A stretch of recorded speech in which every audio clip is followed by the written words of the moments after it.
My name is Jensen. I'll be kicking off our presentation today with some basic introductions and going over some of the basic general concepts of the Beth Israel Deaconess building, and then teeing it off to Mary and my colleagues here.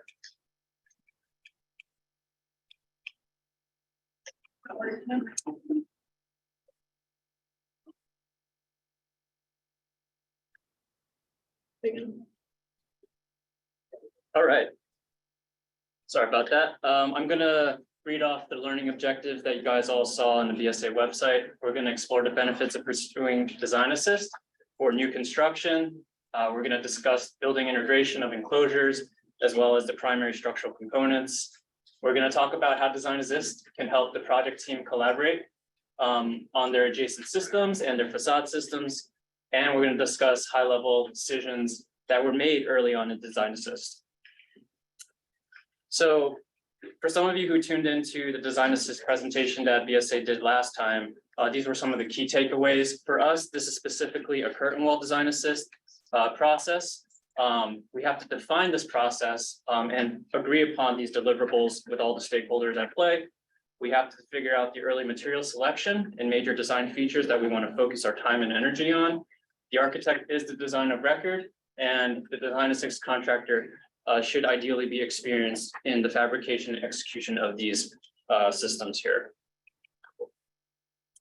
So the two case studies that we're going to talk about today are both located in Massachusetts here. The first will be the Beth Israel Klarman building, which is roughly 384,000 square feet. That was completed just this spring. And then the second is the Amherst College project that is 250 square feet, 250,000 square feet, that is in Amherst. So to get us situated here, this is the Longwood area.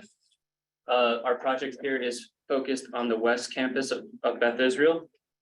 Here, I know that some people online probably can't see this, but I'm pointing at the Emerald Necklace that traverses between the Fenway area and the Longwood area. And our site is located adjacent to an existing hospital called the Rosenberg Building that has its current ED 24/7 opened. And the existing site had its loading dock opened here at the south west corner here, as well as the existing ED drop-off here above, with the Emerald Necklace here at the top left here. So with the existing building constraints here, we had to make sure that the hospital was fully operational during construction. But we also wanted to take in the green and the nature that was coming from the Emerald Necklace into our site.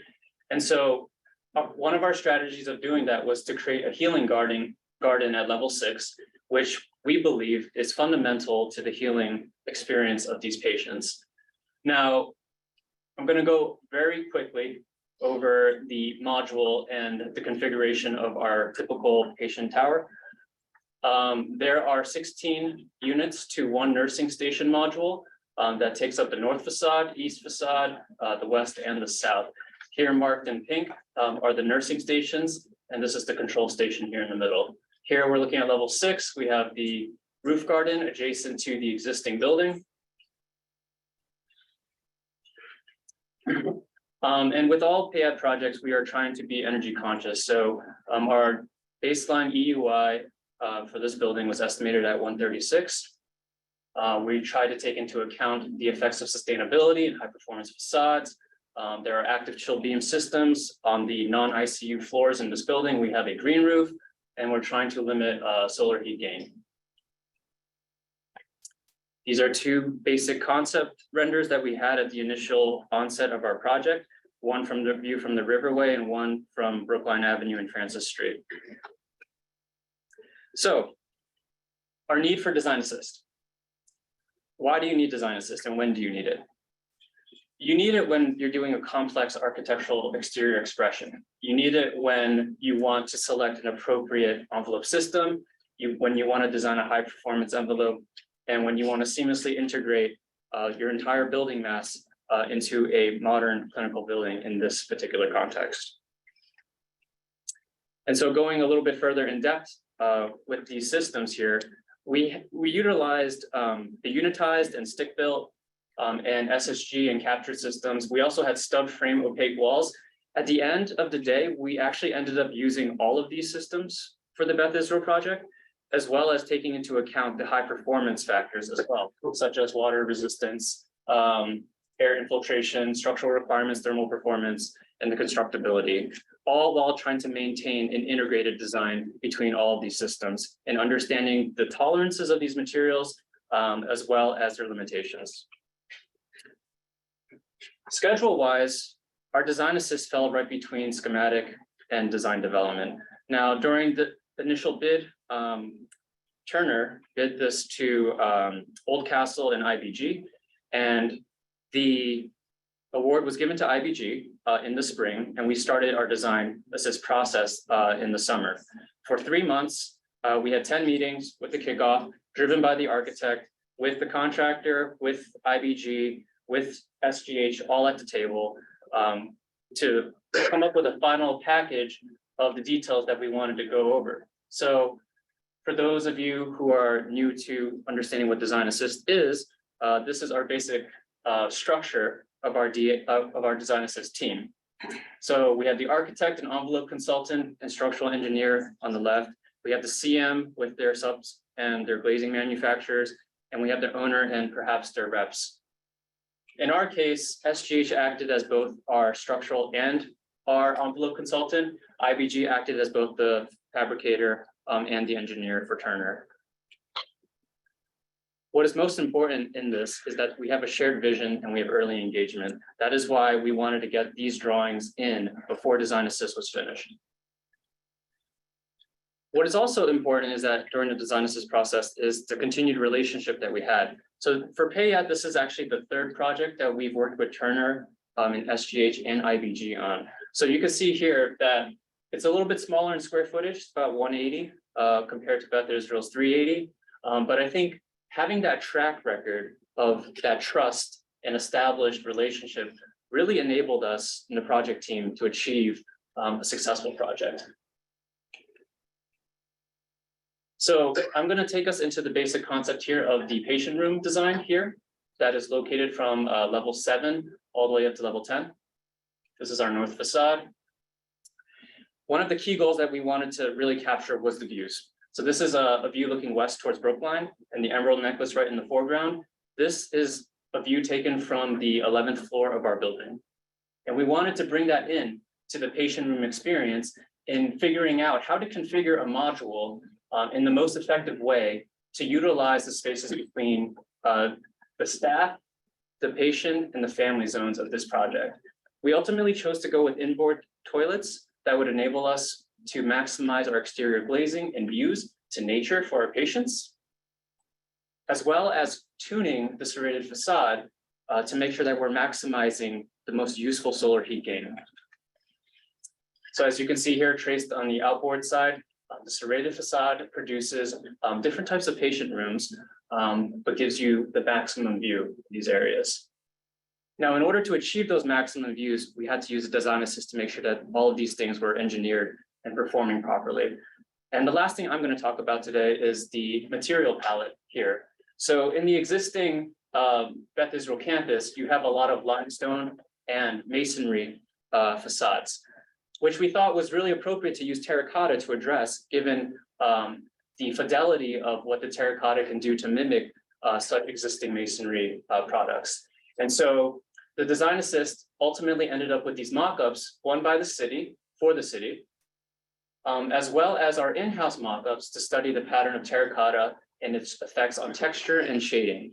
This also allowed us to prove to the contractor that some of these things are things that we have to really pay attention to during construction.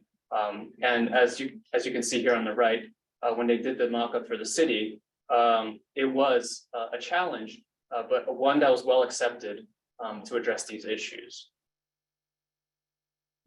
I'm going to pass it on to Mary now. Thanks, Jensen. So Jensen set the table with kind of the basic concepts and what we were trying to achieve with the project, which is really important to kind of set the stage for your project before you jump into Design Assist. I'm going to talk about how Design Assist allowed us to make some key decisions specifically with some of our systems on this project. So the first one I'm going to jump into is the serrated facade, which lends those patient rooms that Jensen talked about, which we also called the bullnose. So it's important when you start the Design Assist process to think through what are your different systems and kind of break them down to each individual area. And by doing that, you can identify what are those key details we're going to want to look at and how are we going to integrate those with all of our adjacent systems. So the first area I'm going to talk about is that serrated room, which is labeled here as items 1 and 2. The area outlined in blue, item 1, is our unitized curtain wall with vision and spandrel glazing. And the area noted as item 2 is our bullnose or our terracotta. So the first key decision that we needed to make was our structural design. So you can imagine with the complex geometry of our kind of sawtooth serrated structure, we need to have a really intimate relationship between our structural engineer, our glazer, our architect, and our envelope consultant. So Jensen mentioned SGH served as both the structural engineer and the envelope consultant, which helped kind of coordinate a lot of these items. And at first we were thinking through, how are we going to make this geometry work? Is there any opportunity to have kind of a flat slab and cantilever off to grab these items? It just wasn't going to work. We had, pretty deep systems, some pretty heavy facade material with terracotta. We had to think through, well, we got to go a different way. So where we ultimately landed is what's shown in this top left image here. And so that's a detail from our structural drawings. Basically, we had a cantilevered steel beam system that framed that sawtooth structure, and then the slab followed that jog in the structure. And so what this meant was this had to be coordinated basically perfectly with our facade subcontractor. And what this also meant was we need to lock in those geometries really early on.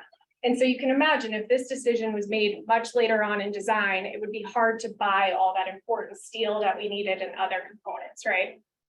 So on the bottom left, you see that typical module when it first went up during construction. And then on the top right, you see why this is so important with our curtain wall facade and our terracotta facade. Our curtain wall is going to take those loads and transfer it back to our structure. It's going to be attached via embeds in that structure. We allowed for some tolerances in the design, but it really needed to be carefully coordinated. So that was one of the first key decisions. You can start to see some of that structure develop in this photo here. So first, that unitized curtain wall system went in, and then our stud frame and our slab and our stud framing went in for that serrated wall after. So the other decisions we had to make were what systems are we going to use for this, right? So we have our kind of straight multi-story curtain wall section, and that lends itself really well to unitized curtain wall because it can accommodate movement. It looks very sleek. That made perfect sense to the team. We also preferred the idea of unitized because it could be prefabricated offsite. There's a higher level of quality control when all that critical seals can be done in your shop. And it's going to go up a lot quicker, right? Your building's going to be watertight quicker. So you can see that's kind of what's highlighted in blue here. Now the question is, what are we going to do for that sawtooth structure that's on either side of the unitized curtain wall? On one hand, we really wanted to unitize that at first, right? Because we wanted to have everything done by one contractor in the shop early on, really well coordinated. But there were other considerations to be made as to why we might not want to unitize it. So one thing is, I mentioned tolerances. With that sawtooth structure, if anything was wrong with the unitized units, that might be challenging, right? But the other reason is more technical, and that's to do with our thermal performance. And so you can imagine that this detail on the left shows where we initially started. And if you had a fully unitized system, you would have solid aluminum mullions that would interrupt your insulation every so often. And because of our geometry in this area, we needed a lot of support. So those mullions were going to end up being pretty tight on this left detail, right? We had some robust targets for thermal performance for the project. We wanted to make sure we had a really good energy efficient building. So we were concerned that this really wouldn't meet what we were looking for. We also were trying to figure out if we were going to be able to hang that really heavy terracotta in the geometry we wanted off of this system. So ultimately, the team decided that we couldn't go that route. The other option we were initially looking at was a captured curtain wall system. And what that means is that we would have pressure plates and snap covers on our curtain wall system. It allows for some drainability, but it is a little bit chunkier sightlines, right? So it's a different aesthetic and different performance. And so ultimately, that first one where that was going to be fully unitized, we didn't go that route. We then changed to a system that was going to be a hybrid, where we would have stud framed, so field built system, and unitized curtain wall. This made sense because we got that unitized curtain wall design we wanted, and we could get that nice terracotta look on the exterior. One important design change that was made was initially we were looking at potentially having metal panel on that bullnose corner, but we really wanted that continuity of the system, so we changed to terracotta all the way across. We also ended up switching to structurally glazed system. So it relies on your sealants for your curtain wall system to stay watertight, but it gave us a sleeker look, nicer look for that facade. And then our final iteration here, very similar to that middle one, still with a stick-built terracotta. The big difference being that that terracotta is all in one direction here, all in the same orientation across the facade. Which we figured out from the mock-up that Jensen showed. The team really wanted to go that route with a unitized curtain wall system, SSG. So I mentioned thermal performance. One of the items that's really important to evaluate early on in Design Assist is your thermal performance. This project was permitted a couple years ago before a lot of the newest energy code changes, but I'm sure many of you in this room are familiar with some of the more stringent energy code changes that have come in recent years. Evaluating your facade's thermal performance is really critical early on now. So on the left, I have our kind of as-built shop drawing detail here, right? So it shows our continuous terracotta on the facade. You can see there's a lot of subframing needed for this facade. And then we had continuous mineral wool insulation outboard of our weather barrier.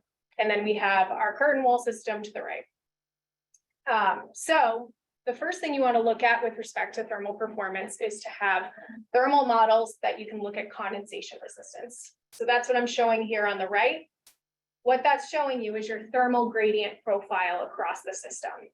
That should always include your perimeter conditions because those are going to impact how your curtain wall system is going to perform. And what this tells you is it tells you where your dew point is, so where condensation is going to occur. And it also tells you your minimum surface temperatures.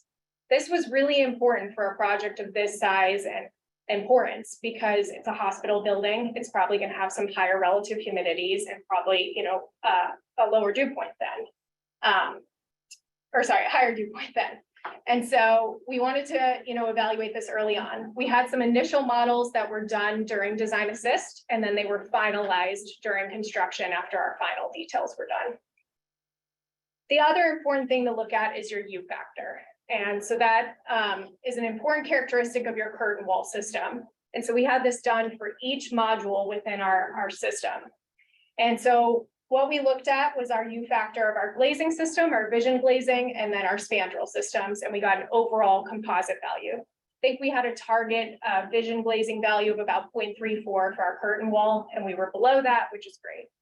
So we were able to make sure we had really realistic values early on. Again, very critical as things have become more stringent in recent years.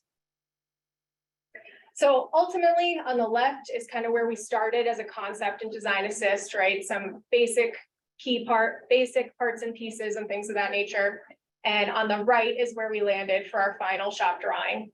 You can see that it really got to bring it to reality. We got all the supports in there that we needed. We had the angles, right? The geometry, our integration between our curtain wall and our stick built system. And that was possible because of our Design Assist process.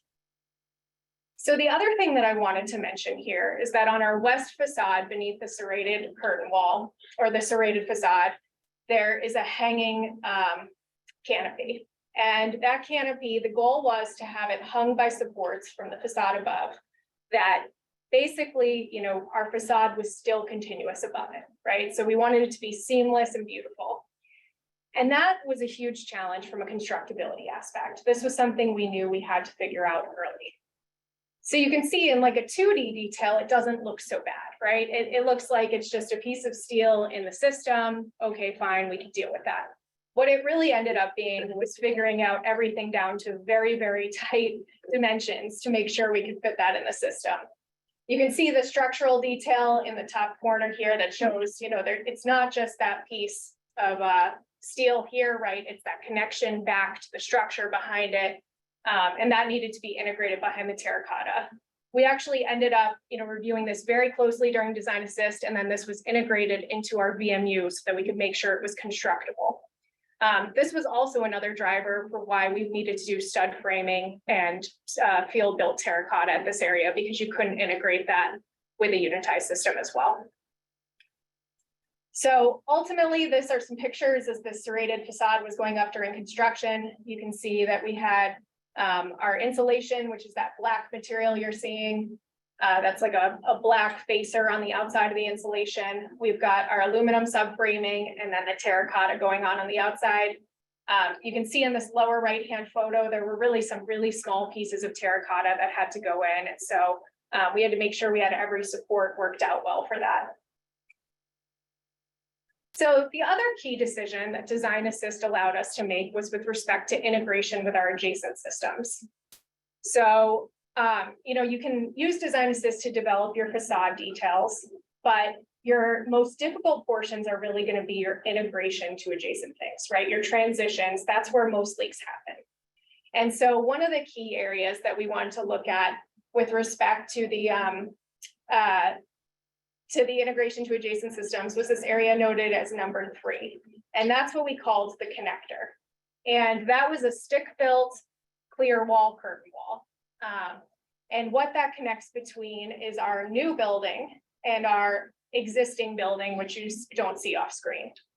And the unique thing about this area is that it has 2 different supports between the connector. So to the left of this white line here, there is an existing roof that's supported off of existing structure. To the right of that, it's a new roof supported off of new structure, but we've got this connector bridging across that whole thing. So we had to have an expansion joint at that white line. I'm not going to get into that too much today because there's just not enough time, but you can understand that there's a lot of movement considerations and materials that need to be reviewed for that condition. The other thing is the yellow line here, which is where our curtain wall flies past the slab, or some people might call that a flyby. So we had to figure out how we were going to detail that flyby and how we were going to support the system as it flew past the slab. So here's a photo looking at the building from standing from an adjacent building. You can see that yellow line again, telling you where that roof line is, the white showing you where it's going to be that break for the expansion joint. And then the blue line here shows the area where we needed to integrate between our new facade and that healing garden that Jensen mentioned earlier. So it was really key to have all these details be seamless. Here's a view looking from up above. So where that orange arrow is, you can see that windscreen where the curtain wall is starting to come past the facade. That's starting to be constructed. And you can see in the top left, that's a TPO roof. It's the vapor retarder for the roof there, but that's going to be the TPO roof we're going to need to integrate with our curtain wall system. And then on this area on the lower end, that's hot rubberized asphalt over a concrete deck. That's where our new landscape garden was going to go. So as Jensen mentioned, this was a really critical part to our system, right? We wanted this garden to look seamless and continuous with our facade. And so the first area we had to break down for detailing was our connection between our new facade and that new roof garden. So first we took a detail right at the opaque wall, and we basically figured out, okay, we've got a hot rubberized asphalt system. We're going to bring that up the wall. We're going to integrate that with our adjacent rubberized asphalt foil face barrier. That's the red line you see here, and have a through wall flashing to cap it all off. Okay, pretty straightforward. And then we took a system right here at the curtain wall system. We wanted to make sure we had a good membrane product to integrate to our curtain wall, and we wanted to make sure it was continuous between that sill condition, jam condition, and head condition, right? So again, we have our hot rubberized asphalt coming up the wall. we used a transition product, which is shown in red. That's oil-based rubberized asphalt membranes that's compatible with our HRA. And then in green here, there's a silicone sheet product that we use to integrate to our curtain wall. So that created our continuous seal across the perimeter of the curtain wall. But it was really important to engage our glazer early on so we can make sure everyone was on board with this system, that they were okay with those connections, that they could design their starter sill in a manner to receive that silicone sheet, things that we really wanted to work out early on. So here's a view of that final landscape garden in, really came out beautiful. And so of course, now we have our flyby. So on the right, you can see a picture of our connector curtain wall. The top glazing units are what we call the windscreen, which is the area above the roof deck. And then the area below it, that's where our flyby is going to occur. And so we're taking a section to the right of the expansion joint, which is at our hot rubberized asphalt. So there's many different ways to detail a flyby. I could probably give an hour-long presentation about that, but I'm not going to do that. So instead, I'm going to talk about what we did here. We really wanted a way to integrate our waterproofing continuous over the top of the curtain wall with no penetrations. And so the way to do that was to support the windscreen and the curtain wall above and essentially break the system. So what we did was, you can see an L-shaped seat that supports that curtain wall. That L-shaped angle comes back to a column that penetrates down through the facade. And then that column can basically be waterproofed with our waterproofing. What this allows us to do is it breaks that top windscreen from our envelope, right? It's not part of the envelope system anymore. It's above it, separated. And it allows us to create a continuous waterproofing from our deck. Shown here in blue is the hot rubberized asphalt waterproofing. We used a transition material. So in red here, we used a sheet metal product covered with foil-faced rubberized asphalt, membrane. And then we used a transition sheet to the top of the curtain wall, which is shown in green, our silicone sheet product. It's not shown here, but we did have a coping to kind of cap off this entire system that prevents UV and water and snow and things like that from sitting on top of the system. And it also, we had insulation across the deck up here, and where there's blocking, we had some insulation there as well to help create continuity. So here's some photos during construction of that hot rubberized asphalt going in. You can see it coming up those steel columns. The stainless or the sheet metal for transition to the top of the curtain wall isn't in yet, but you can see that the curtain wall is essentially capped off there, right? That's what you're seeing, the top of that curtain wall, and then the windscreen will go in at a later date. Similarly, we did something similar at our TPO roof. You can see our red is our vapor retarder across the deck. We had insulation cover board and then our TPO membrane, which is shown in yellow. That would come up the backside of the parapet, and that transitions with silicone sheet to the backside of the curtain wall. I should have mentioned this with the hot rubberized asphalt, but with either of these systems, we wanted to have a separate parapet inboard of the curtain wall system so that we could transition and have a thermal barrier in that area. So that allowed us to have, insulation in the parapet here, and it allowed us to bring our TPO and terminate it watertight. Similarly, we had a coping that came across the top here. And again, we had an expansion joint, which is where that vertical area is here. We ended up forming that out of a TPO bellows that integrated with both systems. Lots of complex details there, but the key was getting continuous membrane between the two systems that was compatible with a membrane between the curtain wall as well. So again, here's some photos from construction. This is TPO membrane coming up and across the parapet, and then we have silicone sheet across the top of the curtain wall there. And then we have a metal coping over the top, so it creates a nice sleek look. And here's how it looked in the end. I think everyone was really pleased with the continuity there. Again, despite all the movement concerns and waterproofing concerns, I think it turned out really nice. So with that, I'll list some of our key takeaways for the Beth Israel project. We really wanted to explain to you some of the key decisions we could make early on this project by going through Design Assist. If you're going to do this, we recommend that you understand and discuss performance requirements, design intent, and material constraints early on in your design process to determine the appropriate facade systems. We recommend you evaluate thermal performance early on during your design assist to ensure your U factors are achievable and to make sure that you evaluate the risk of condensation. Design assist should be used to evaluate your facade system detailing in addition to coordination integration with adjacent elements. So particularly your roofing and waterproofing, it's not just your facade systems. And early engagement allows the team to evaluate and vet potential systems and make those critical decisions early. So as Jensen mentioned earlier, if you have a complex building or a lot of unique custom systems, it's really important to think about considering design assist. So with that, I'm going to hand it off to Jeff and Adam. We're going to talk about some other considerations. Great, thank you. Good. So this evening, we're going to talk about the Amherst College New Science Center project, which, as Jensen mentioned, was completed in 2018.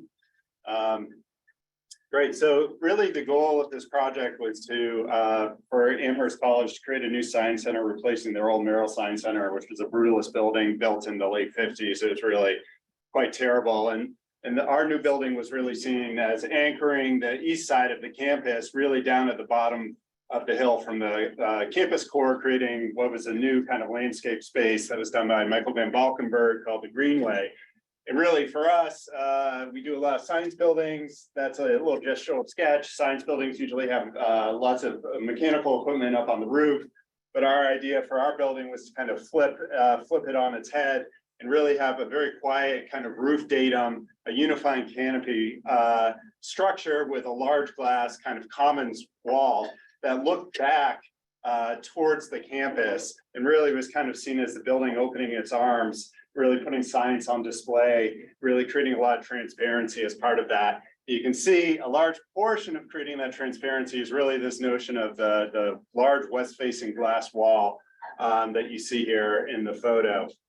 And really the design of the building is 5 kind of pavilions that insert themselves into the kind of the central commons canopy space. And then that central commons is below a unifying canopy roof. And really the idea here is we're trying to connect people who are doing science in the individual portions of the building to the people who are in the commons, and for the commons to open itself up onto the campus. And that was really the idea behind the building itself, was this idea, no matter where you were within this building, you kind of had this view back towards campus and you were engaging with it.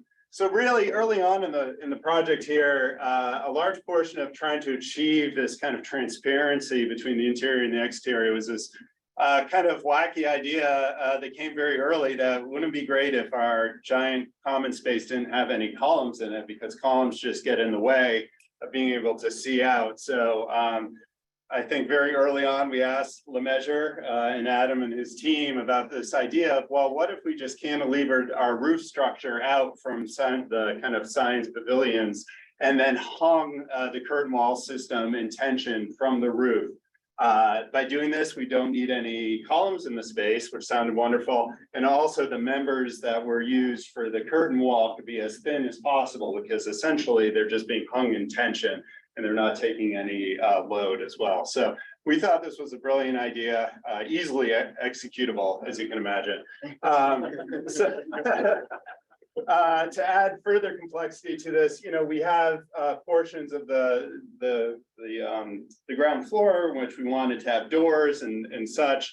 So we aggregated those things underneath our canopy. So what you're seeing here is a diagram about the movement of this wall. So you can imagine as the roof, and this will be the crux of what we'll talk about here today, as the roof moves up and down, the movement really kind of occurs either down at the base, or where we have a canopy, because we're dead loading the doors and things like that. The actual movement joint kind of comes up and rides along the top of the canopy. So for us, we've created quite a challenge. I won't talk a lot about the roof monitors, but the idea here is that they're a performative element of the building.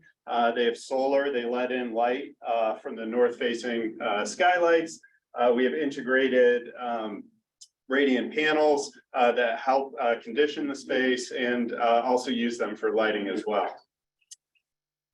Similar diagram to what Jensen showed. Really, the idea here is an integrated approach. So when we were designing envelopes, we're never doing it kind of in a corner by ourselves. It's really this idea of how much the envelope and the performance of the building are all working together. And as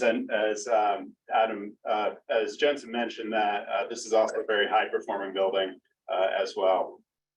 So Adam will talk about the magic behind the curtains. So, you know, Jeff sort of hit the nail on the head. We want to embrace the transparency from campus looking down into the science center, and we didn't want to jumble all that up with columns of these heavy compressive members. So the first thing for us was material selection. The expression of the primary portion of the science building is cast in place concrete. That wasn't going to work for the, I think it's a 40-foot plus cantilever from where it reaches out from the concrete out over the commons and then hangs up to 70 feet or so of glass. So it's steel. We're sort of burying the lead a little bit here, but this is what it's going to end up looking like. We'll walk through the process and how and why design assist was important, but just give a flavor of how the building was put together, concrete all the way up until the roof, and then large roof girders, which sort of did the reaching out over the common space. Great. So when I think Greta reached out first asking about giving a presentation, one thing that came to mind is something that I've been wanting to talk about a lot in recent years, is this idea about building movement. And it's epitomized here with this project, but as you think about all of us and our jobs designing envelopes, we have to consider movement, and that building structures are dynamic. And as we as architects strive for longer cantilevers and things like that, we're exacerbating a problem that exists because we have curtain wall systems that are not very tolerant to a lot of movement. So we're always kind of doing this back and forth between wanting to have great flexible structures, but then putting highly precise envelopes on those that don't tolerate a ton of movement. So really here is kind of the push and pull and how design assist is important, and we'll kind of go through the process. And it's really critical for us as architects to understand that buildings are going to move, and Adam will talk about this in a second, but this idea that buildings will move during construction when you're building them, and they'll continue to move throughout their life as well. So to me, this is really important, understanding these nuances. Yeah, so I will promise I won't make this super mathy. But the buildings move, Jeff's exactly right. It's very easy to sit at your desk and conceptualize a beam or a column as being a straight element and it's flat, right? You put a beam in and it's flat. Well, it's not. Especially when you have a 40-foot cantilever, even just the act of erecting the beam in place, the tip of that cantilever will not be at the same elevation as it supports. And to minimize the push-pull that Jeff was talking about, right? There's these big gross movements of the building structure, and we're trying to detail around these really finite, small deflections that the facade system is able to accommodate that Mariette described so well in the first half of this presentation. So to separate the permanent building deformations with the transient building deformations was an important line to draw early, so we knew which elements the curtain wall system had to be designed for. So in the permanent movements, self weight of the steel itself, the weight of the glass, the weight of the mullions, and all the appurtenances that get hung from the roof, the GFRG ceiling panels. We actually had a canopy, I'm sorry, not a canopy, a balcony corridor hung from the roof as well. So get all that in, bake it into the cake, fed it there, and then that's sort of where you start measuring by the time the facade gets put on. Then for the continued functionality of the building, we do have to deal with transient movements, which is anything that can be applied and then removed. Wind, snow, seismic, rain, ice, all the sorts of things. And then actually live loads in our case because of that that corridor that was hung from the roof as well. So really bringing this back to design assist. So why is it important, and why was it important for this particular project? And the first point here for Amherst, it wasn't really driven by schedule, actually. You know, we had a fairly long design phase, but it was rather necessary to obtain the early engineering and constructability back and forth, bringing on the contract early on because we needed to start talking through these issues early on, and we needed subcontractor input. And we also needed to, through the process, you know, understand how construction sequencing would affect these loads. So as Adam mentioned, very early on, and actually this drew out through most of the project, we were from day one discussing, okay, as you build this building and as it begins to settle out, how are you going to manage this? And we were asking this to the contractor. In this case, it was Bar and Bar, and everybody was scratching their heads. We said, well, design assist is a great process. Let's bring in people and we can start talking about these issues early on. And on top of movement, there's also tolerance, right?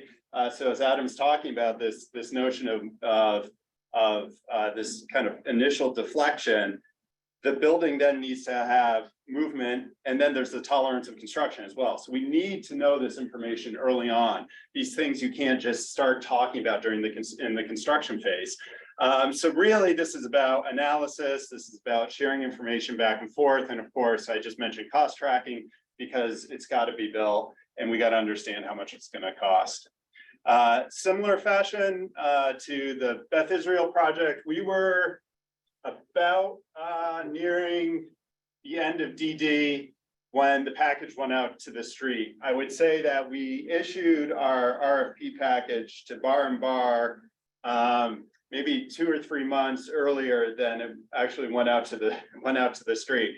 That's for a whole nother discussion, but just the process by which, you know, you develop documents and then you hand them to the contractor, and then they sit on them for a while, and then it finally goes out to the street.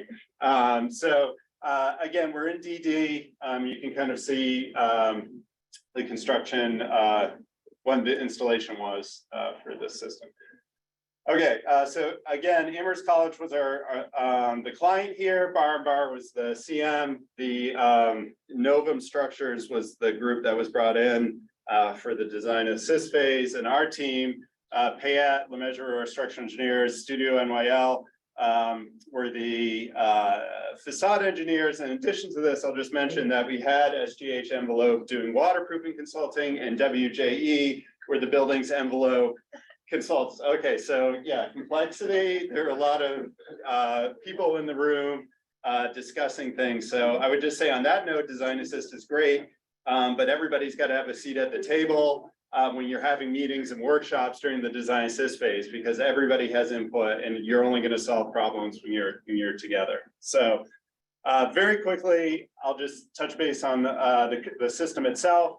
As I mentioned, it's a hung steel system. So these there's pair plates, and it's a kind of a toggle glaze system, triple glazed, 2 low E coatings. It's a west facing facade. I could get into that whole spiel from a performance standpoint, but I won't today.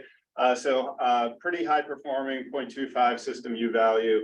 And really the idea here was to minimize the structure as much as possible. Really, the use of the pair plates is to pull the structure apart so we can allow light to go in and make it kind of as light and airy as possible.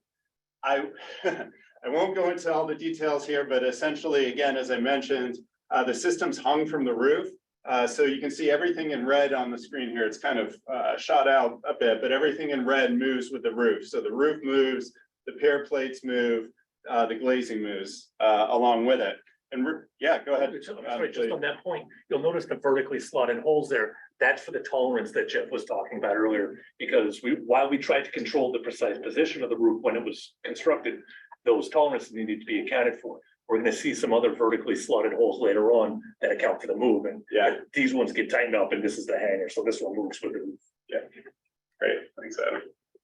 So at the base, as Adam just mentioned, you can't see the slotted holes here, but they do exist in the center plate. Essentially, it's 2 pair plates with a center plate that bears down on the base, and that allows the movement of the system here, and then also movement at the bottom of the glazing. Ways here. I could talk for 3 hours about this one detail and how complex and how much back and forth went along with that.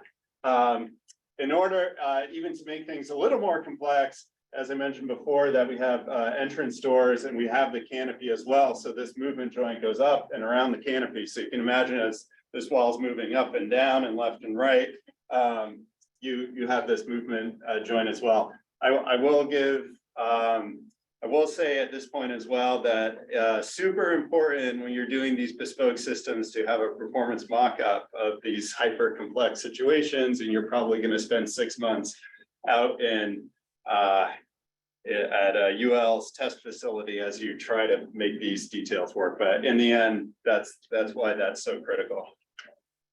Okay, and again, as I mentioned above the canopy as well, that movement joint kind of comes up and rides on top of that.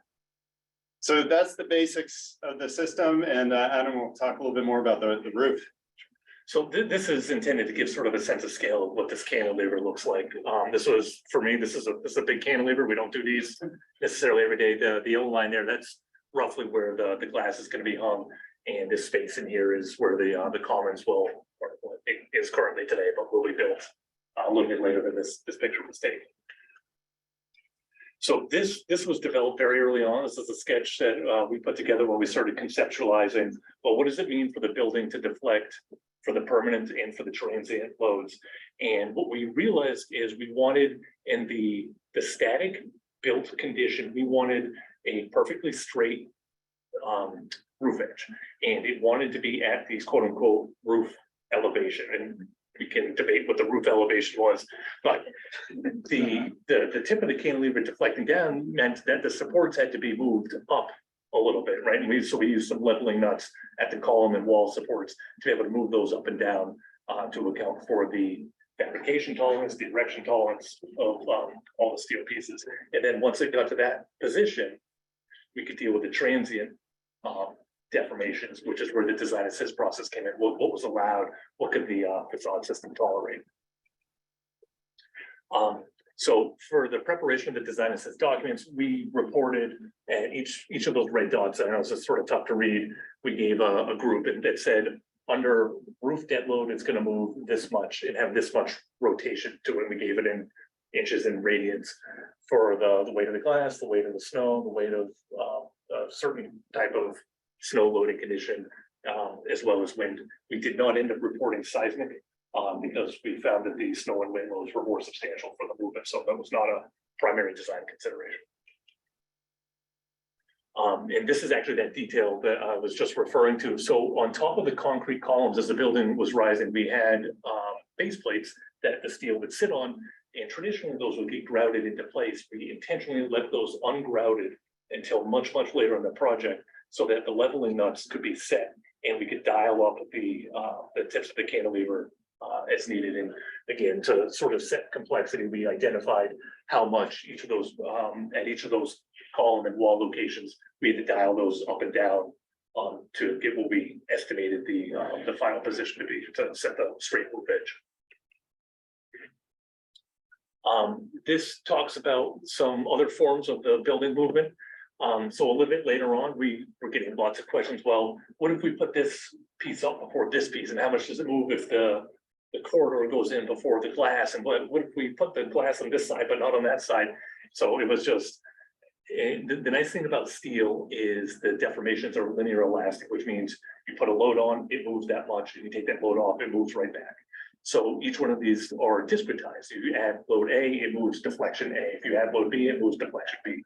So we reported each of them. There were a whole bunch of items we were getting questions about, and a whole bunch of different fin and glass. Look, I say fins, those the paired plate mullions Jeff was talking about. A whole bunch of locations, and we reported out the dimension for each of them. We never went more precise than 1/8 of an inch, understanding that survey tolerance was about as close as anyone was going to get with survey tolerance. And Jeff's going to talk about surveying in a little while. So this is the different version of the top connection. So you can see here, this is it's an alternate view of the cantilever on sort of the back side of the building, but these are the top fin connections, and they ended up building a lot of the common space with scaffolding, so they can get up and do lots of the other ceiling panel with it. I would note too that the location of the wall is not out at the far tip of the cantilever. It's actually set back about 10 feet where we're projecting the roof out. And you can notice in these images here in the close up on the left, as the kind of thermal envelope of the building went across the roof and then down the face of the glass. We then thermally broke the remainder of the structural steel as it projected out the additional 10 feet. So that added even more complexity to kind of a very tight little area here that we were trying to get a lot of stuff into. And then this is the base detail. This was from the structural engineer's perspective, where we derived the most valuable information from Design Assist, and how they wanted their base system to work. Now it's hung, so that means we can't restrain the base of this in vertical movement. So I had to be able to slide up and down. But because the wind's blowing on, it needs to be able to resist lateral loads, and it needs to be able to resist the twisting that generates from wind loads as well. So we worked pretty closely with the Novum team. We developed this little socket that was cast into the concrete, and under the base plate, there was a little piece of HSS that got plugged right in there. There was an annulus around the HSS to allow this to be able to ride up and down a little bit, while also keeping it restrained laterally as it needed. Great. So talking a little bit about the RFP phase during Design Assist here. So as mentioned, you go through schematic design. We had a pretty good sense of what we wanted to do. We got into DD. Obviously, we had Studio NYL on board. We had done some initial kind of system engineering. So we had a rough sense of the size of the plates and what would work and along those lines. So this is all information that we use that then got baked into our RFP package. So again, these are the details that we developed. And I would say, having done a bunch of Design Assist packages at this point, this was pretty far along. This wasn't just showing a couple of elevations and renderings. We had a fairly good idea of how the system would work and a lot of the kind of details associated with it. So for our RFP package, when we're going out, we have a pretty good sense of where we want to go. We've also, so we do 2D drawings, but we also do kind of 3-dimensional renderings as well. So you really get the sense of what we're trying to achieve here. I would say even more important than all that is really kind of our general requirements package. So this is kind of the division 1, in which we're establishing the performance requirements for the system. And this is where we're really beginning to establish what sort of movements that we will be able to tolerate. And we're also providing some information on some of the initial deflections that we would see with the building. So I would just say that whenever we're putting a Design Assist package together, I always say the specs are like, even more important than the drawings themselves at this point. I would say we also had RWDI, who did a cladding study. So as part of our RFP, that we include this information kind of as an appendix so that the bidders understand what our cladding loads are. Yeah, and the snow as well. We had a specific building specific snow study, because the snow was such a significant contributor to the vertical deformation. We tapped RWDI to provide that information as well. Yeah, as Adam mentioned, again, these are the drawings that actually went out with the RFP package. So again, where Adam is putting together all the information that we knew about how much the roof was going to move. So I think it was really important at this phase that we were very clear to the bidders. If you're coming on, a big part of your role with us on this project is helping us understand how to manage all these things. So you don't want to bring somebody on board and then surprise, guess what? The roof's going to move a ton and you guys are left holding the bag to try to figure it out. So yeah, I know. And so it's easy to talk about vertical deformations with a cantilever, right? Because it's a big diving board. But there's lateral deformations as well under the lateral seismic component. Jeff talked about the different pavilions that were sort of plugged in to this facade, and there would be a segment of wall that was maybe 15 feet high, immediately adjacent to a segment of wall that was 60 feet high, and the detailing for the joints and how those interface exactly as Mary and Jensen were speaking about earlier. It's paying attention to the boundaries of your system where there's challenges and understanding what those detailing requirements are. So another piece of information that we were communicating to the DAT. So that's really important. So then, Design Assist, sorry. So essentially, you get your design assist contract on board, you know, what are the important things that you want to be talking about? So Mary mentioned like going back and forth and iterating through kind of thermal performance, very important, but it's also the same kind of from a structural standpoint as well. So again, Adam can talk about the details here, but really early on, this notion of the pavilions and the glass, and how during a seismic event, those two things are going to start moving at kind of different rates. And as we're looking at the details all around these points and the movement and designing movement joints, this becomes hypercritical as well. So the roofs of the pavilions were not connected to any other floor diaphragm and that crossed the glass wall, so they moved independent. It was almost like there were two pendulums acting and opposing each other. So understanding and communicating that. Yeah. So while Adam's team kind of produces the drawing that you just saw 2 or 3 slides ago, Novum's now producing this in response. So now we're getting, during design assist, we're having this give and take of, well, what's your building going to do? And then what's your system going to do? Well, what's your building going to do? Well, what's your system going to do? And we're having this constant back and forth to get down to understanding that at point 5 seismic north-south, there could be 2.5 inches of differential movement. And these numbers, you know, you're thinking about details down to 1/8 of an inch or 1/16 of an inch. These are real things that we have to deal with. And then you begin to see them again. These are things that Novum's doing during the design assist phase. And you can kind of see what happens now when the building starts moving in that north-south direction as well. Pause just here. So the other really critical piece of information we got was the compatibility about the vertical deflection, where you go from a short panel of glass to a tall panel of glass. And in our mind, this is a complicated roof. We wanted the construction to be simple. So we chose one depth of beam, and that was the entire roof. We had to vary the weights. And we said, okay, one detail, all the elevations of the concrete is going to be the same. That's a repeatable, easily buildable thing. Well, Novum came back and said, well, you can't have the beam supporting this spot be really stiff and not move, and have this one, because it's holding so much more weight, deflect so much.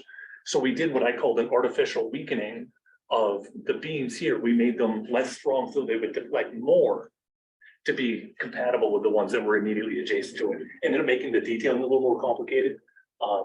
But we had to do that for the compatibility with the glasses. Seismic, I think, to me, as an architect, is super important too, because I care a heck of a lot about this, the size of the joint between the glass panels. And because you can imagine this building's moving back and forth, and these pieces of glass are kind of seated here at the corners, and this sort of rotation is happening. And the more seismic, more back and forth we're getting, this joint keeps getting bigger and bigger and bigger, and it's making my heart hurt. So there's this design assist is important. And again, this is a document that Novum did during, you know, the design assist phase, and it helped us kind of visualize this idea of the joint size. And so can we stiffen things up? Are there abilities that, so this is going on through the entire design assist phase. We're having this push and pull back and forth about how do we reduce the joint size. So again, this is important to happen early on so you can respond to it, and you're not getting some shop drawings like, you know, in a typical bid scenario, and all of a sudden there's a huge joint associated with it. Quickly just go through rest. Obviously wind load is super important, so we're understanding what that is again in terms of the system, and that's important too, because you know, we're looking at the deflection of the glass, we're looking how it's supported, things like that. So really these are the types of things that you see during a typical design assist phase, the type of material that you expect that the subcontractor is kind of bringing in. And then how are we doing on time here? Good. Okay, great. We'll just talk about the last thing here, which is fascinating, is really, we started out the design assist phase with this problem. How are you going to manage the dead load deflection? As you guys are building this roof system, it's going to start going down. As you start hanging the steel, it's going to go down. As you start putting glass on, it's going to continue to deflect. And it was pretty late on, and everybody's still kind of looking around the room like, how the heck is this going to happen? You know, are we going to ballast water up onto the roof, like pump water up there and then let it drain out? You know, this notion what you want to do is pre-deflect the roof, and then as you're installing stuff, take the weight off so it kind of remains in situ. And so there was a lot of crazy kind of concepts. Yeah. For the girders, camber up, or they were flat, that they, you just assumed they were going up? They were not fabricated with camber. We used the leveling nuts to take the natural shape of the deflection and move it by doing that. It was just. Yeah, so it's like the diving board analogy. We moved sort of the support up a little bit to accommodate for that. Yeah, so, yeah, Adam could talk a little bit about this, because this is contractually got quite interesting. Yeah, so we were asked to provide a lot more insight, data, and background than was required for our base contract to pay to Amherst College. And so we cleared our conflicts of interest, and we were contracted directly to Bar and Bar to provide construction sequencing advice, data information that was for temporary conditions and information. And that was important to clear pay out of any liability that comes along with that. So really, I don't know who came up with this. It might have been Novum, which We were all in the Yeah. room. we were all in it. Yeah, it was good. Big workshop. So somebody came up with a brilliant idea. Instead of trying to load the roof to pre-deflect it, why don't we just pull it down? And then as we load it, we can slowly release tension and it'll kind of level out. So what you're seeing here is difficult to see, but essentially, develop this idea of once you've hung the steel, that you could put this clamp or assemblage down at the base with a threaded rod that went into the base plate, and essentially a guy cranked on that and pulled the roof down to the certain point, Yeah. and that as everything else kind of got added onto that, like all the glass, was the glass the heaviest or was the steel? Depending on the piece, it was the glass of the Yep. steel. But essentially, as everything else got loaded on, you just kind of go through and release, release, release. In theory, that sounds simple, but in practice, it's very, very kind of complex, right? It's surveying, so they had all of that data, all those data points. Says, you know, this piece needs to move down 3/8 of an inch, and then one next one needs to be 5/8 of an inch, whatever else. They pulled it down that much, we computed the amount of load that would be taken to do that. And then it had to be surveyed. It was surveyed, is that we were about to talk about the survey? No, go ahead. I'm Okay. just showing these are the kind of the complex work product of back and forth of Adam's So work. we set all these cantilevers artificially up a little bit, so that way they'd all come out even and flat by the time all the glass and steel was applied to it. And we had to pull it down. We had to compute the amount of tension that would be required to pull it down to that amount, and then the load would get applied, and we'd be able to back it off. We'd have to then survey it to see if it bounced up too far, because maybe the piece was fabricated that it wasn't quite as heavy, or the structural steel had a little bit more oomph to it when it came out of the shop than the book says it does. A lot of very careful controls. And this all, it sounds great on paper, but as Adam mentioned, the realities of the world aren't as good as the math all the time because of all the things that Adam just mentioned. So for each one of these points and associated with it, there's an independent survey that had to happen to see what was actually happening. And then there's this kind of tough situation of like, is it in the wrong spot or is it deflecting differently than you said it would, Mr. It was not, by the way. We Yeah. proved that it Yeah. was not. Yeah, so this kind of surveying was a critical part of just kind of making this work. So really, at the end of the day, this whole crazy notion of pulling down the roof, it worked, it got loaded, released, and constructed. And then we end up with something that looks completely effortless, here as well. So really, again, quickly, design assist for Amherst was really critical because this was, again, a bespoke system, really challenging from a structural execution standpoint, and understanding the movement tolerances and having that contractor input early on was really critical to us, along with all the other things like detailing of the joints and everything else that had to happen. But I think it's really important as architects that we're clear and we understand the difference between kind of permanent deflection and transient deflection. And we need to be mindful and understand tolerances as well and how those things compound and interrelate with one another, because it's important. And just be aware there's technology available now. Adam can do anything. He's the greatest. So like projecting out movement and tolerances and those sorts of things. It's just understanding what data is needed and how to make decisions.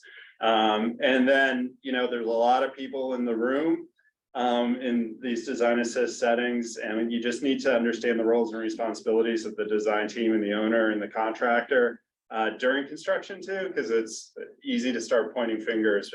Everybody needs to really have a solid footing on understanding what they're responsible for, especially when you start talking about means and methods and things like that and sequencing. It's a fine line that we really had to broach, you know, like we're the design team, this is the permanent, this is what we want to achieve at the end of the day. It's difficult when you start getting into this gray area of means and methods, so. I will point out that the team genuinely had a lot of respect for one another, right? There was no design team versus construction team. The mentality is, let's figure this out together. I think that example was set primarily by Amherst College. They weren't going to tolerate any sort of like the finger pointing. I think that really made this process go a lot smoother than it otherwise could have, because I can imagine we've all been in difficult construction projects and may not have gone quite as well. Yeah, great. So that was a lot of info in a short amount of time. So, yeah. We'll stand over here and so yeah, we figured there's probably a lot of questions for both groups. So yeah. I have a question. So I think you both had mentioned when you all get together and you sit in the room and you're hashing it out, what is the time commitment to all get to that room together, to travel there? And how much time did you spend a week kind of working on that? And did it make sense in the long run to spend that much time? For this project, man, it's a blur now, but I think we would do bi-weekly in-person workshops, or maybe every 3 weeks. It all has to do with like the schedule. Our design assist phase, again, because our whole project was a little more drawn out, so it wasn't time sensitive. So maybe every 3 weeks we'd have a workshop for a half day, because people do have to fly in. You know, with the engineers were coming from Europe, and you know, so you got people coming from all around the country. So 3 or 4 weeks we would do a half day workshop. In between that, we would do conference calls weekly just to make sure people are doing what they're supposed to be doing. We found that if you have workshops more than every 2 weeks, there's not enough time to actually get work done. Like you need to actually get stuff done and then come to a meeting for it to be meaningful. And we've kind of found that if you have weekly workshops, there's just not enough time to like turn around things like that. So yeah, that was this project from what I can remember. We had 10 meetings within a span of 3 months, so I think there were cases where we did have to do back-to-back week. But everyone, this was pre-COVID, right? So everyone met in the same room. Everyone came in, brought out their notebooks, started sketching. I remember we didn't talk much about the structural aspects of our design assist, but that's what SGH was doing during those meetings as well. So it's a tight schedule. It can be really tight sometimes. So coming to the table with the materials ready of what you want to discuss, that's why I was saying the architect had to drive those meetings forward almost. Nothing would really move forward without that momentum. Thank you. I think it'd be for both of you. The design assist, the contracts for the design assist, were they separate and apart from the final award from the subcontractors, or was the design assist subcontractor basically brought on board for design assist, but they were also assured the final work? Assured, no, there's always a, so for, again, for Amherst, they're brought on and awarded design assist phase, scope of work, paid X amount of money to do that, X amount of deliverables and scope. And then the little clause is, unless you really are terrible, you know, our intention is, I don't know what the exact legal wording, you know, to award you the project. It's the out clause if things go really square, but you know you're investing in this process. So things have to go really wrong in order to, you know, make a left-hand turn at the end. And I've never, never say never, but yeah, I haven't. So that's like the sacrifice on the GC's part, is when they do award the bid for design assist, it becomes less competitive for the actual bidding of the project in terms of cost. But ideally, the upfront cost of doing the design assist process saves them money and time in the long run in their project schedule. So when we had Turner, we had IPG, there was pretty much almost a guarantee that the engineer and your fabricator who worked on the design assist package would be the ones in fact to do the final package and installation.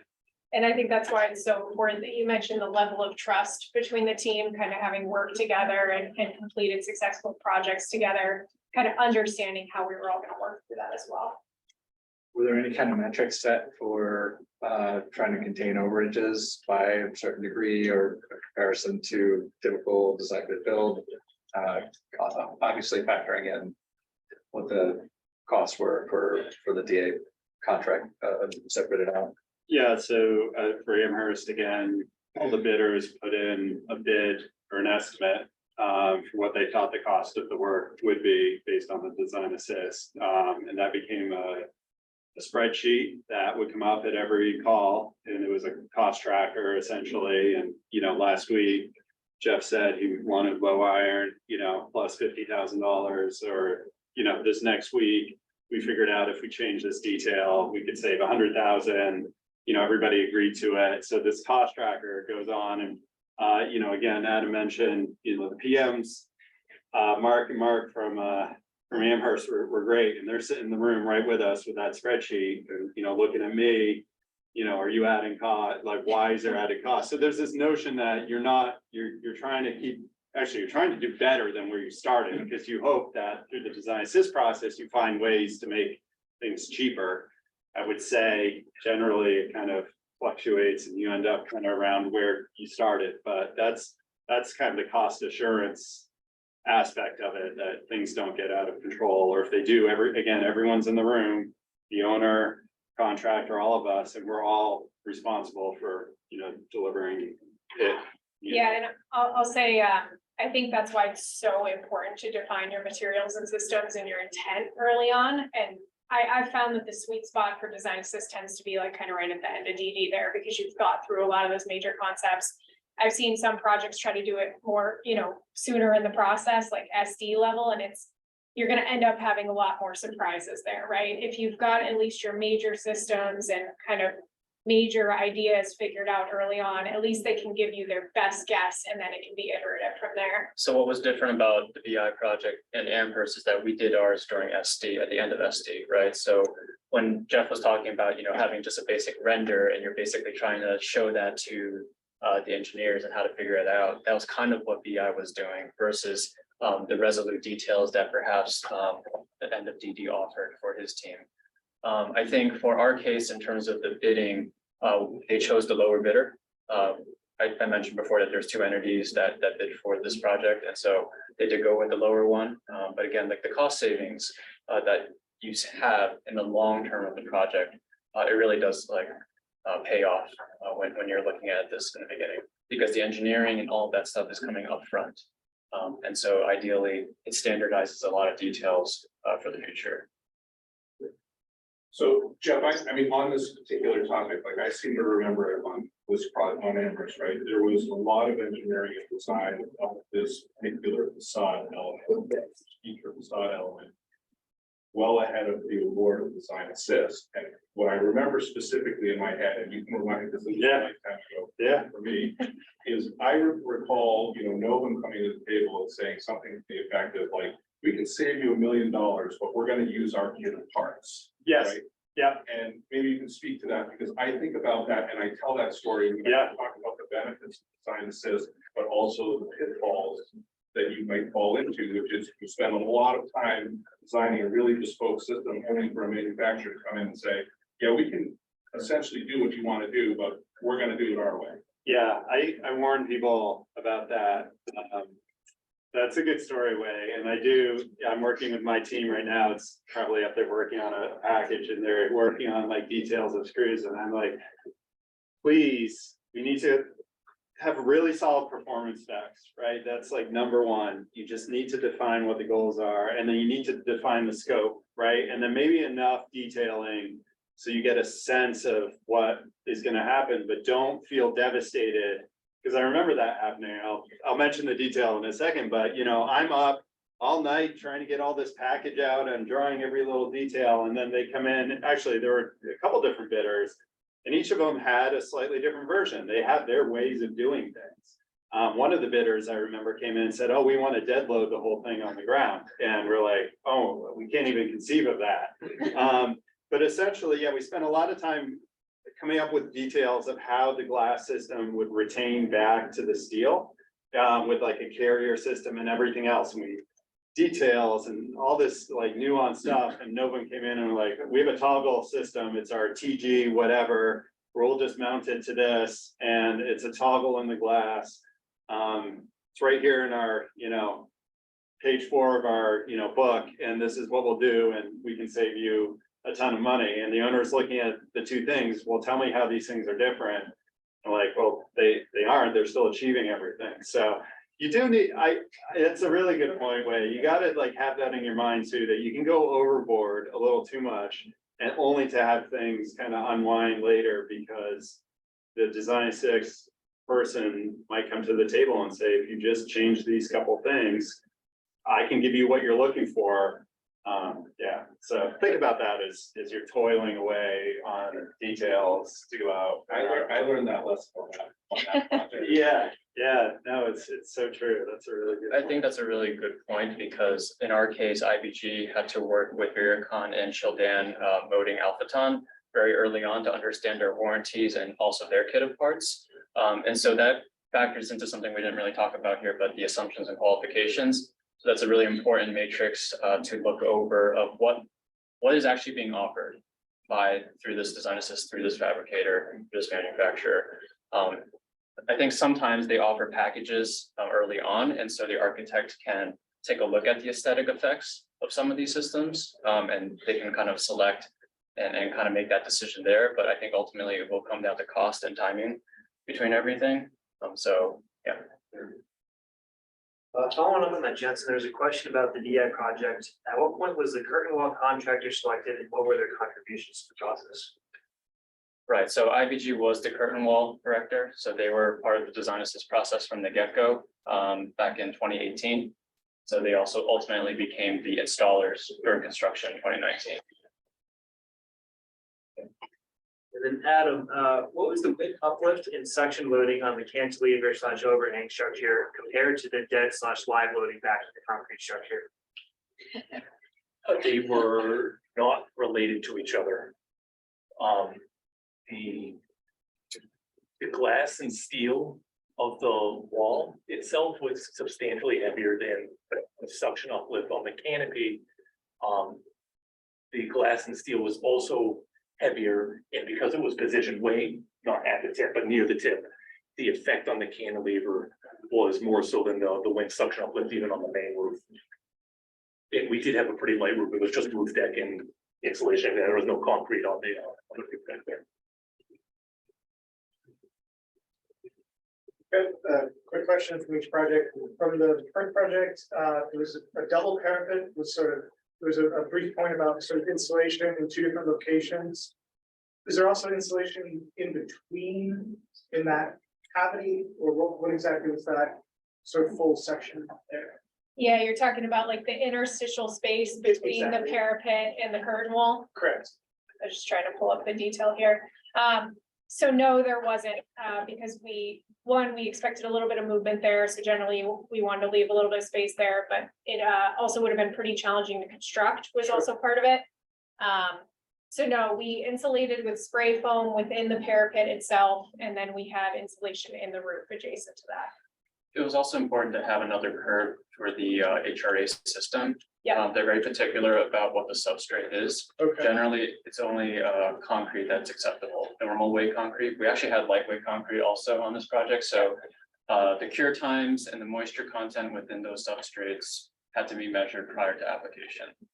Yeah, and so we showed a pretty simplistic detail here, but there was insulation, I believe, on the back side of that parapet as well, so that you wouldn't have the thermal bridging from Yeah. the cold air hitting the studs, and then we also had some on top as Okay, well. yeah, when I saw that detail, I assumed it was Yeah. analysis of dew point and that sort of thing. Okay.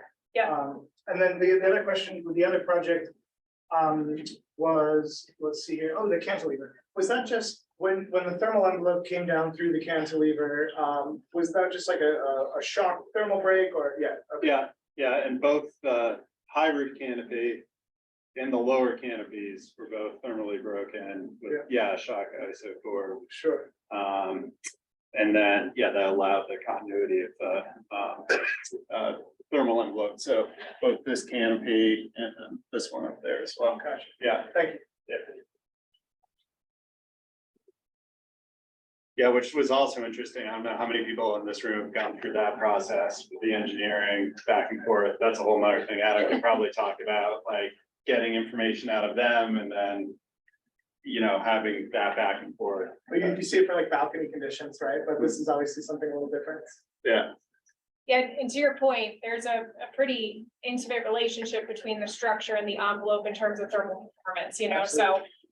Anytime you have something that's gonna penetrate through the facade, you have to think about, okay, where is that penetrating through? What's our risk here? How can we detail this? So, if you can structurally breaking it so that you have an actual thermal break between it is best. Not always feasible, Well, but that was nice the way you separated essentially the windscreen from the curtain wall. You were able to deal with that in that regard. Yeah, obviously the new building code is, all about, considering thermal bridging and how every condition we come up with is challenging, whether it's that, extend flyby conditions, cantilevers, canopies, Anything outside of everything that we love putting outside our walls, is now a problem that has to be considered. I also have a question regarding the thermal bridging. For your projects, like you have the post extending out above the roof, right? If the space below is mechanical space, you have the louver for that, so you still need to like thermal bridge, like isolate it.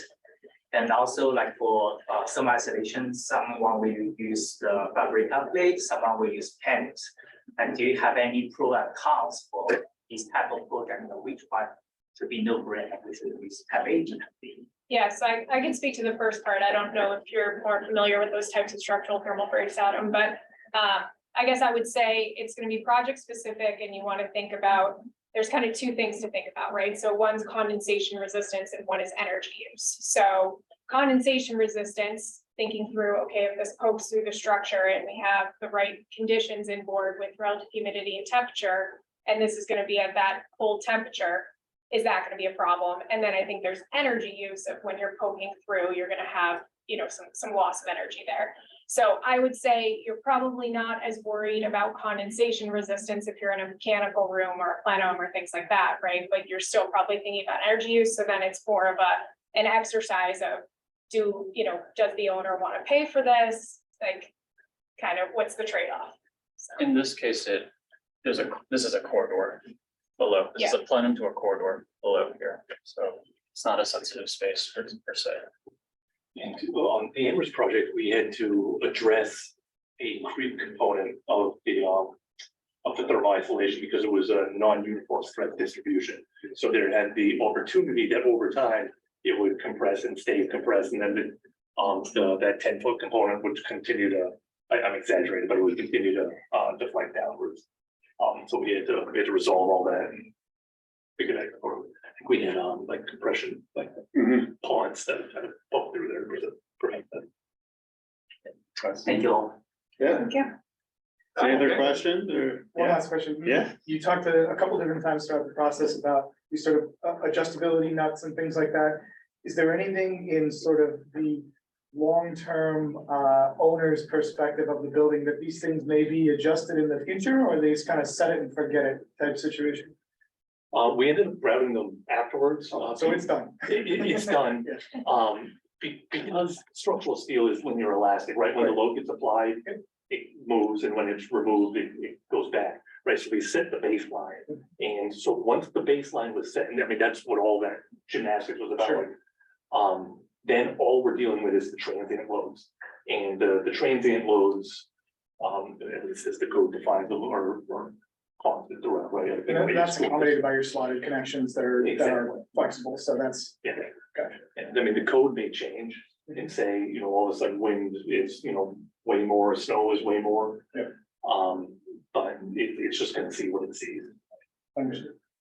Not to turn this into structural dissertation on the performance of these things. But like, when there's really abnormal events, like in 2014, 15, we got 80 billion feet of snow. Owners say, hey, our system bottomed out, can you come help us with how much snow we gotta take off? And we, Sure. consult on that sort of thing. Because there are abnormal scenarios. Adam and I wrote a nifty article for Structure Magazine a couple of years ago, so you can Google it if you really want to nerd out. I did the nice intro about the architecture and then I really got into it. Yeah, I wrote one all by myself too, which is even way nerdy about the concrete. Check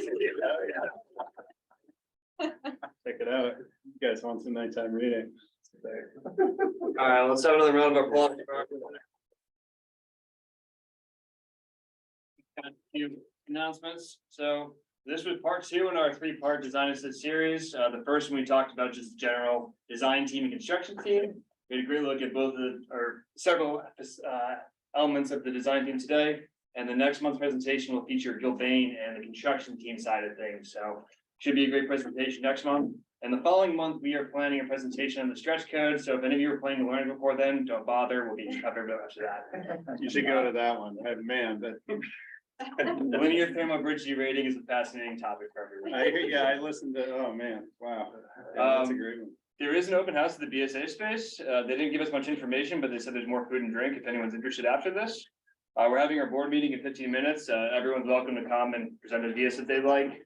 And lastly, just make sure that you sign in before you leave, and hope to see you next month. So thank you again. Thank you. The event is an open house, so it's more a networking. Pardon me, there'll be some presentations. Happening right about now. We're previewing our innovation initiatives. But. Thank you.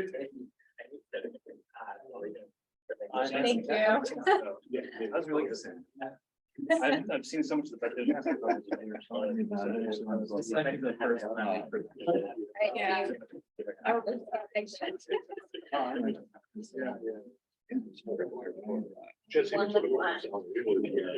Very, Very good. Yeah. You don't need to get it. Thank you.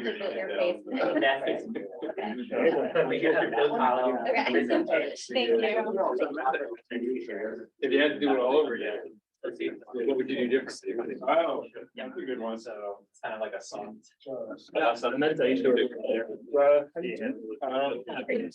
We're doing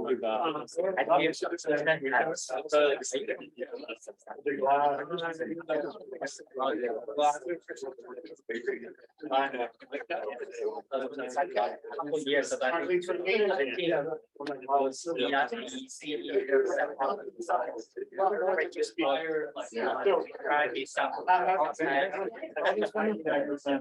Like, was tracking here.